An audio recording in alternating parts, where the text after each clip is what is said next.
So, after a nasty run-in with a kingly ghost, and an awkward reunion between father and son, it's now time for us to start a proper exploration of the crew quarters and the lower levels of the Orpheus.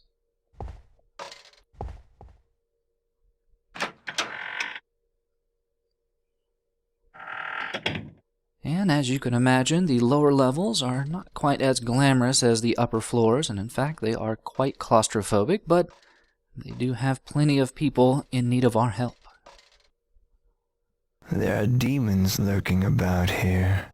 You best leave. I wonder what he's doing. I wish he'd come here quick. Yeah, our first spirit in need of assistance is just looking for a replacement so he can get some much-needed rest. The thing is, we have quite a few number of doors that we can explore to hopefully find his replacement, so let's start with the closest one.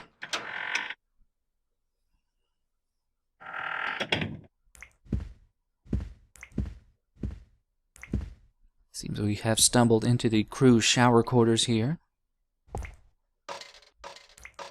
And doesn't seem like anybody here that might be his replacement. Definitely not that guy.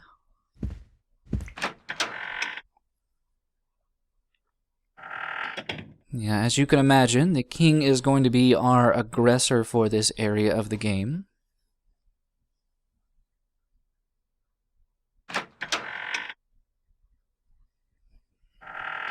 And as per usual, light will drive the ghost away, but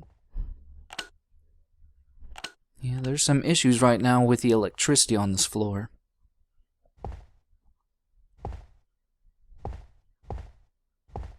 Which means that we are not going to be able to dawdle in these unoccupied rooms.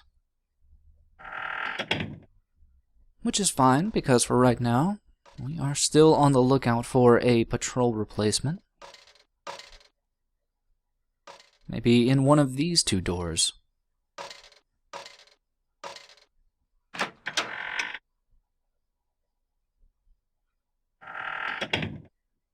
Well, here we go. We have a likely candidate here on the bunk.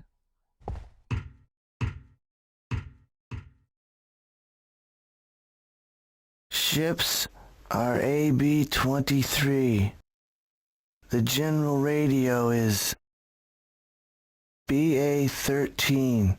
No, BA-01. It's useless. I won't be able to remember this. It appears, though, that he is a bit lost in his studies. I wonder what he could be trying to figure out from this paper.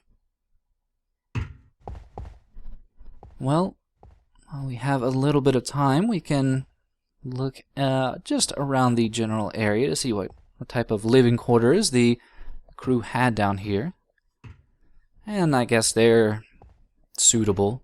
You have places for your clothes, you have pretty tight sleeping quarters, but what really interests us in here is this alarm. As you can imagine, since the power is out, this alarm just isn't going to work, and, well, we do need to get this guy's attention, so maybe if we manually set the time.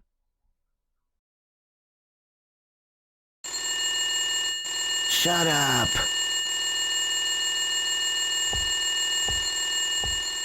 We can get him distracted enough that we can quickly snatch up that paper.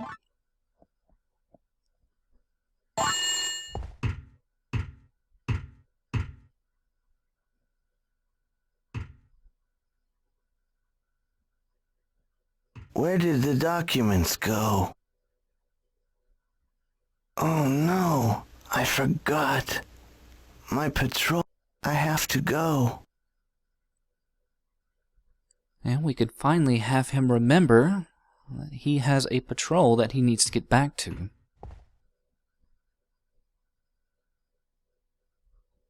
Just out of curiosity, let's go ahead and see just what was so engrossing on that piece of paper.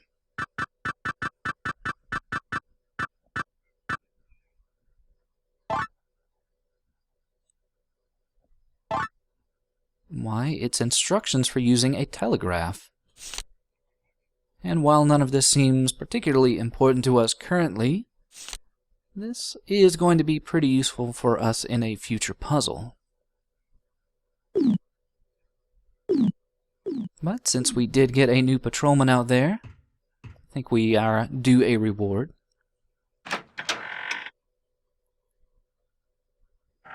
What were you doing?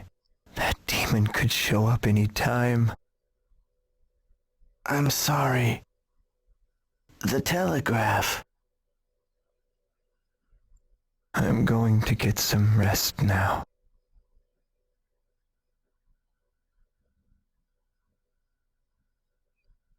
So I guess that crewman was pretty engrossed with trying to figure out how to use the telegraph, maybe in hopes of sending out an SOS, even though at this point I don't really think that's going to be of help to him.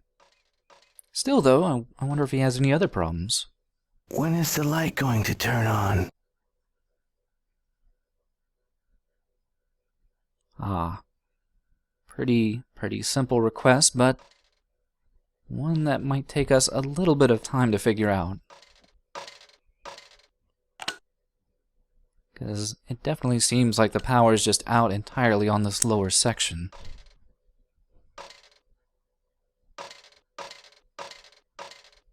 Still, we do have one more room to explore, so let's go ahead and take a peek inside.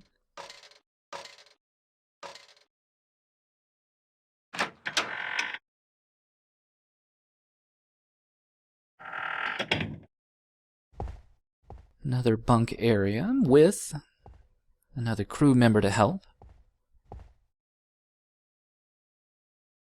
What's with these lockers?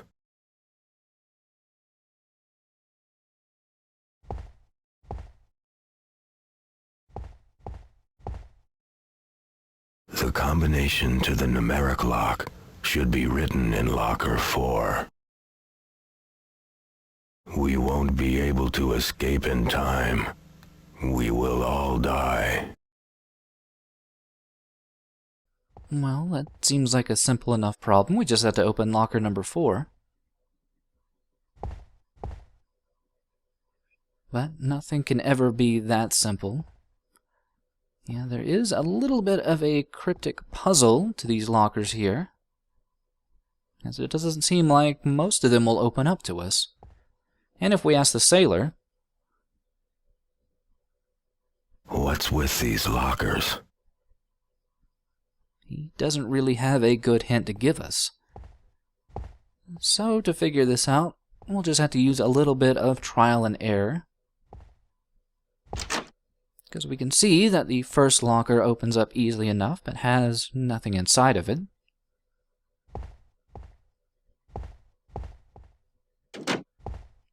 And likewise, locker number 2 is in pretty much the same state.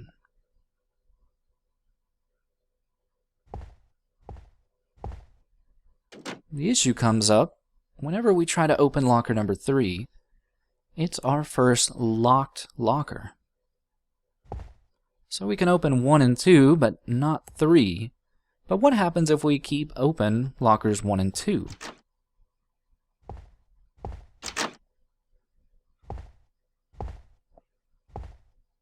Well, suddenly, locker number 3 is now accessible to us. And using a few educated guesses, you can now figure out that the additive numbers of the lockers is what controls what opens other lockers. So, if we keep open locker 3 and 1, 3 plus 1 will equal 4.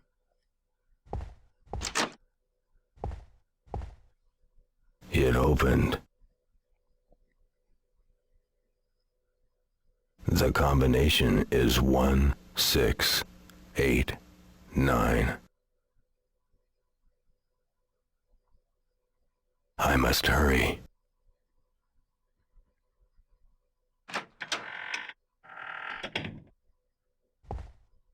But indeed, that combination is only the first step in solving that ghost sailor's problem. And we are wanting to give chase to see if we can't figure out what we can do for him to lay his soul to rest.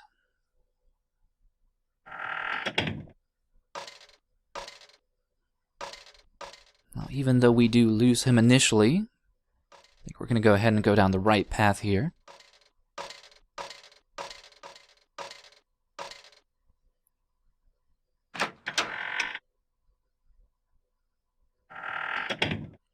And it is pretty quickly that we stumble onto him yet again in another bit of a bind.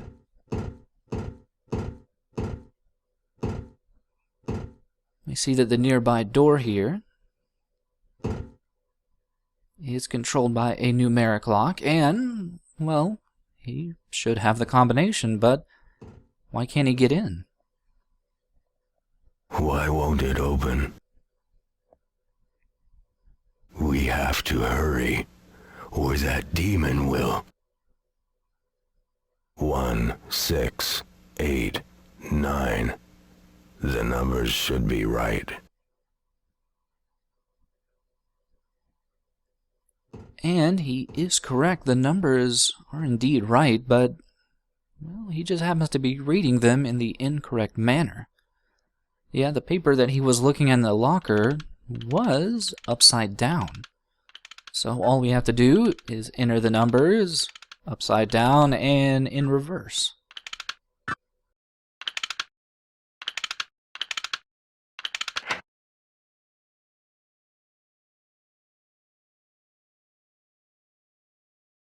It opened. It finally opened. I must hurry.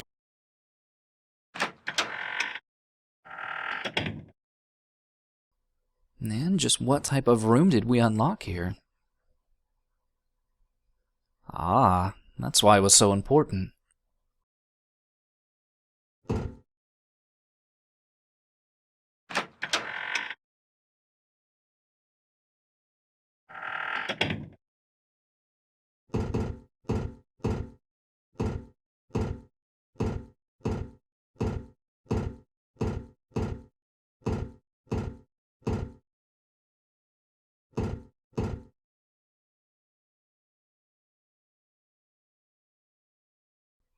Though it appears the sailor wasn't trying to repair the lights, instead he was just trying to unblock this door here.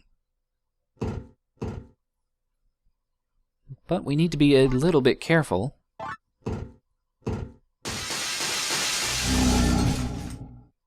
Because that Ghost King hasn't forgotten us, but we can easily slip out of his grasp in this nearby door.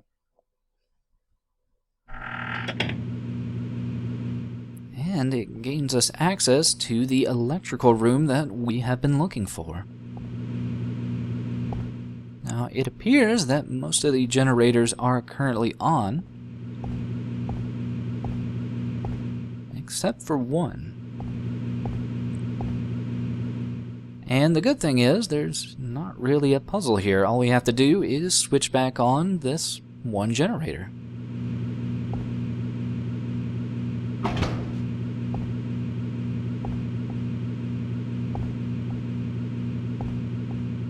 Guess we did have to solve quite a number of puzzles to get here, but it's a bit strange that there wasn't some deeper puzzle here, but with all that out of the way, we should now be able to head back to that one patrolman and lighten up his day. Though we don't want to linger in this hall too much because the Kingly Ghost did blow out all the lights, so there's never going to be any illuminating this hallway.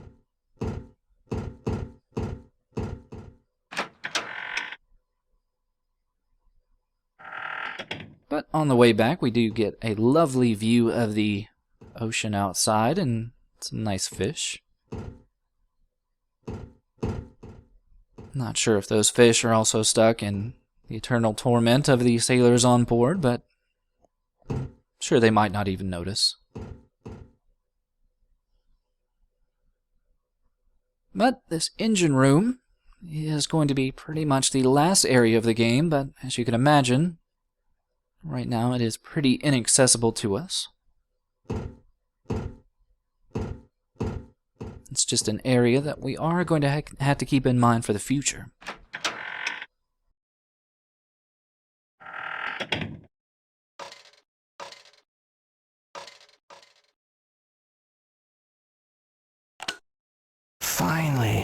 The light is on. Everyone will be okay now.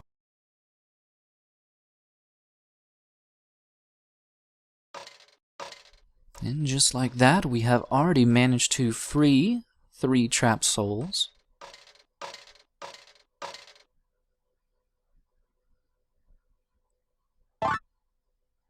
And since the power's back on, we now have some protection from that kingly ghost. Also, since we can now turn on the lights in these rooms, we can pick up a few items that would have been a tad difficult to pick up beforehand. The first one is located in one of these lockers here, though it's not this one.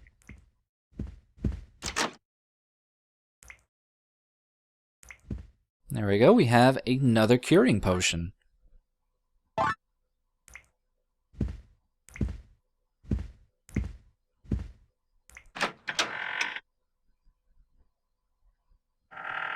And in the adjacent bathrooms here,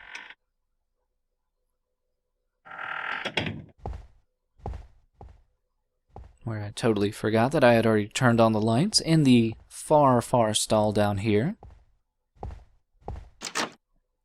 even though it is still very hard to see, we find yet another claim ticket. I guess it does end up being more beneficial to wait till closer to the end of the game to do your gambling, because I think by the end of the game you'll probably have about 6 or 7 claim tickets all total. But with this end of the ship covered, let's check out this opposing hallway here.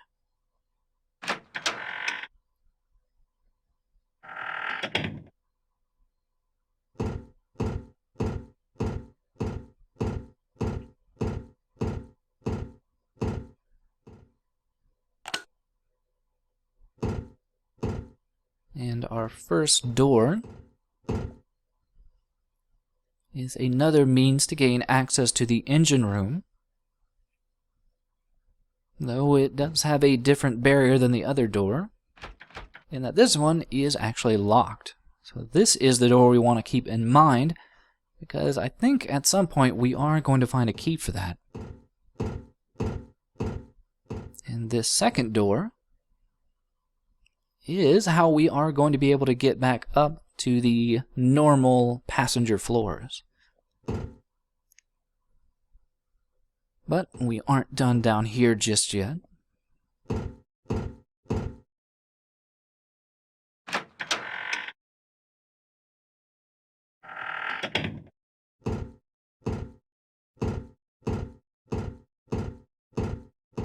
Though, as per usual, you do want to make sure and turn on the lights as quickly as possible, though, yeah, I did totally miss that light switch down there, but these are our final 2 doors to explore on this floor.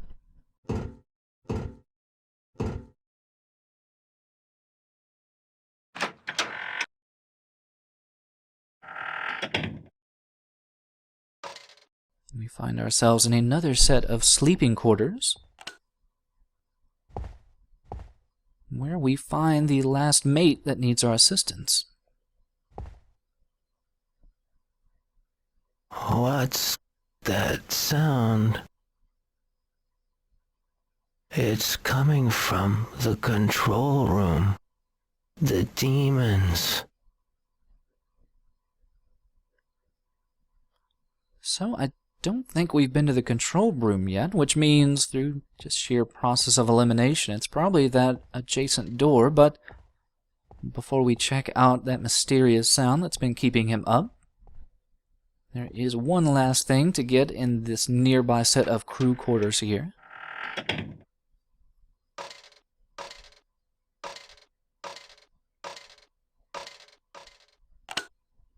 Though I guess if you wanted to turn in the souls you've been getting, you could do that via the sun, but what we really came in for is inside this chest, which is yet another curing potion. Now, it may seem like they're just throwing these at us left and right, but there is a little bit of a good reason for that, though we really won't be seeing that till the very end of the game. For now, though, with this area cleared out, let's go ahead and check out that mysterious sound that's coming out of the control room.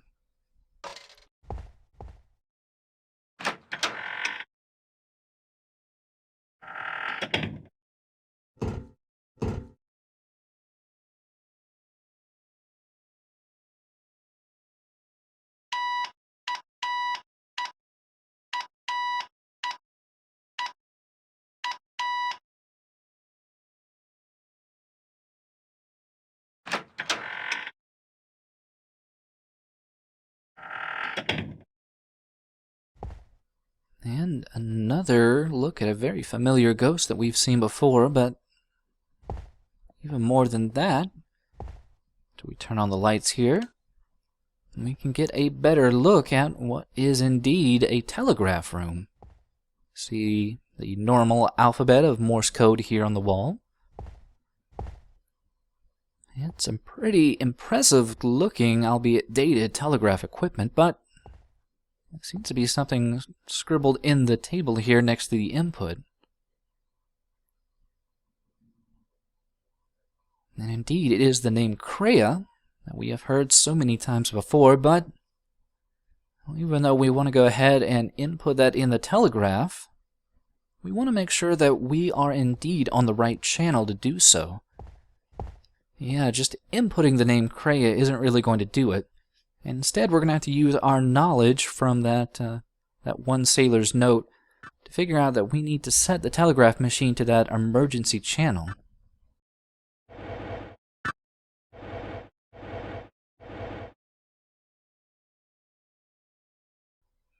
And with that properly set, I think we should be able to send this message out to just the correct party.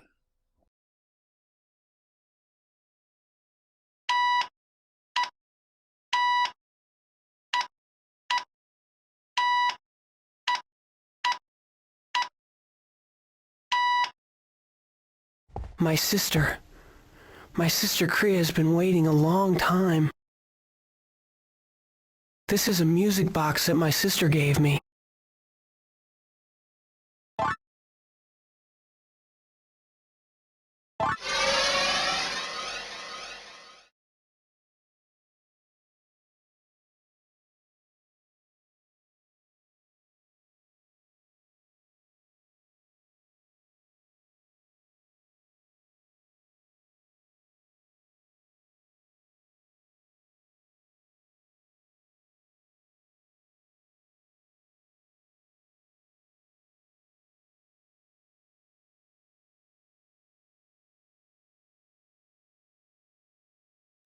And just like that, we find ourselves in a very breathtaking location here.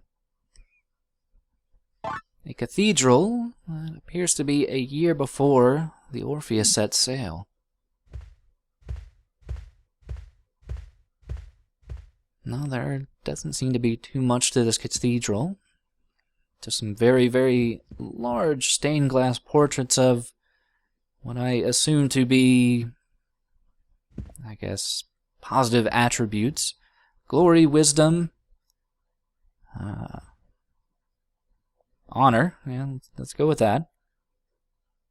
And in the center of it all was this very large altar, but even more than that, there looks to be a very large organ on the upper floor. Let's go ahead and check that out.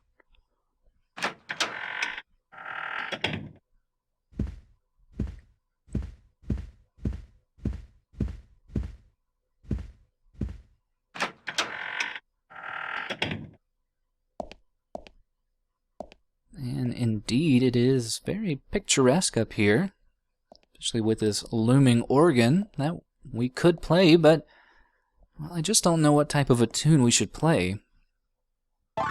Maybe something out of this music box could inspire us.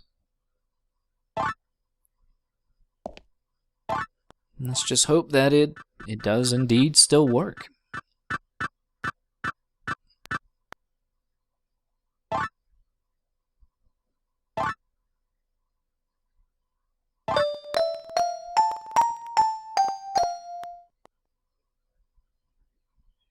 Not the longest tune in the world, but I think I could probably play that back for us.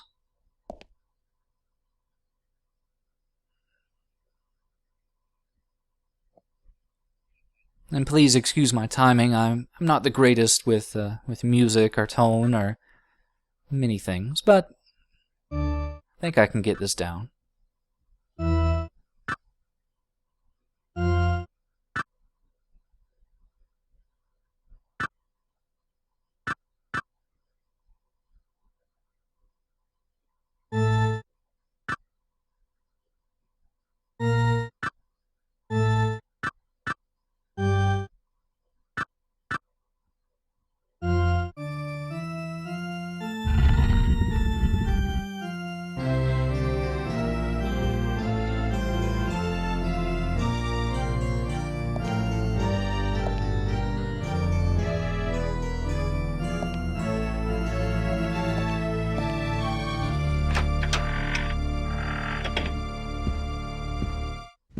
And as that haunting tune echoes through the cathedral, it seems to have triggered a secret passageway underneath the altar here.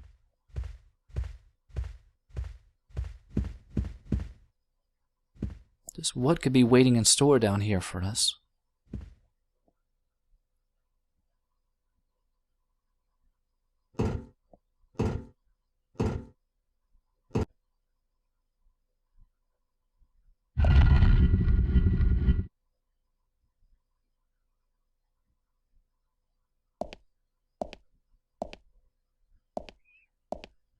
Well, whatever it is that is down here, well, as we start circling down this spiral staircase, you'll find that whatever it is, someone must have wanted it hidden pretty badly. It seems that we go on and on, downward and downward forever.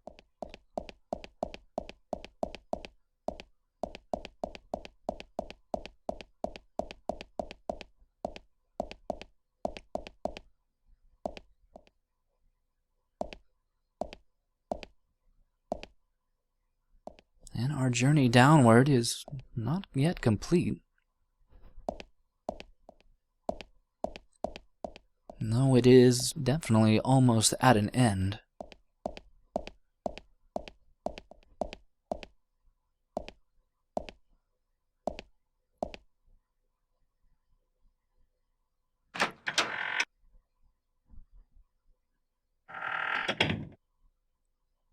But at the end of our long descending journey, we find just a single young woman locked away in a cage. And I get a feeling I already know who this might be.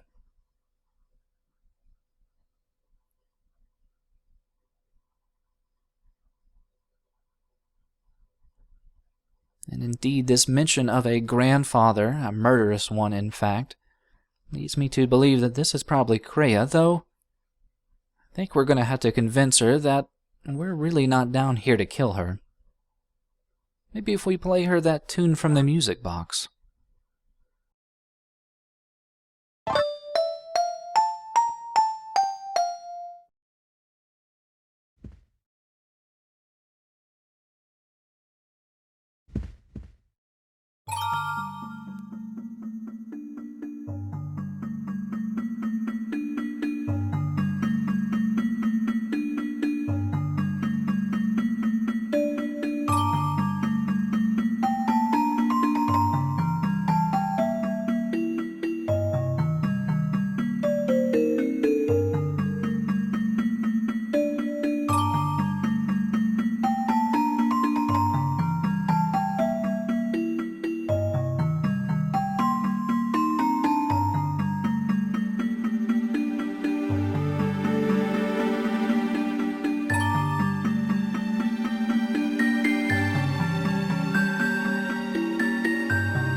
So a bit of disturbing news in that flashback, but first things first, let's go ahead and give away that earring.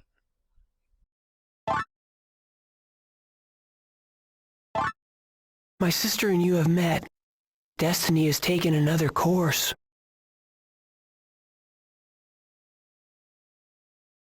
And then we have set Oscar Rockwell's soul free. And for doing so, we get another astral piece, but even more than that, we have managed to get a hold of the third plate. That means we just have one more and we can finally gain access to William Rockwell, but, well, since we did manage to take care of the noise in the control room here, we do have one more thing we can do down here.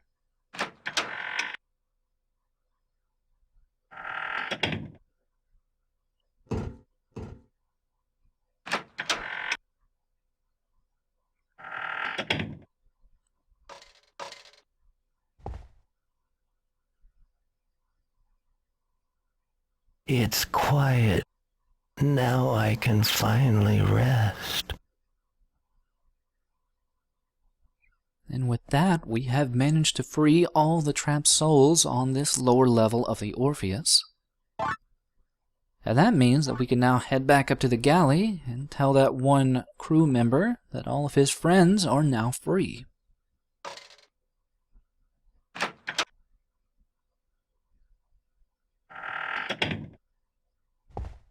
I'm sure he'll be especially ecstatic to hear such good news.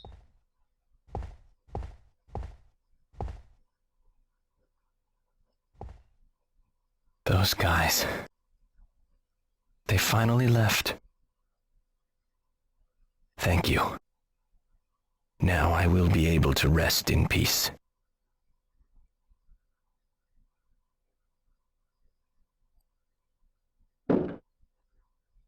And not only do we get a well-received astral piece, but he also left behind the final plate.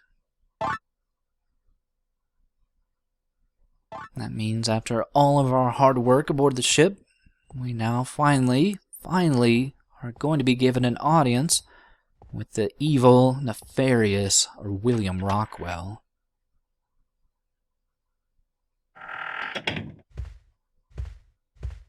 And in fact, upon getting the fourth plate, it seems that Arthur and Hilda Rockwell have already left the dining room here, probably waiting for us in front of the door.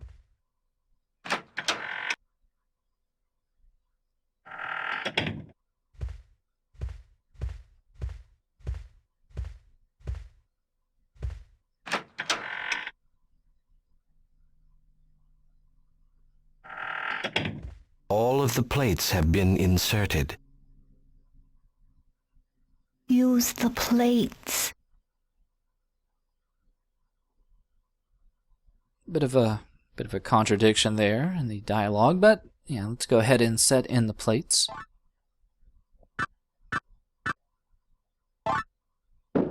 Still not entirely sure about what the imagery on the plates is supposed to denote outside of just the the four basic elements.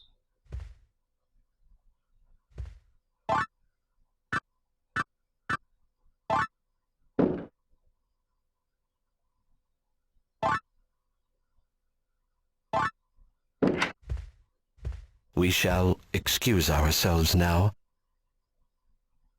Please, seal that stone forever.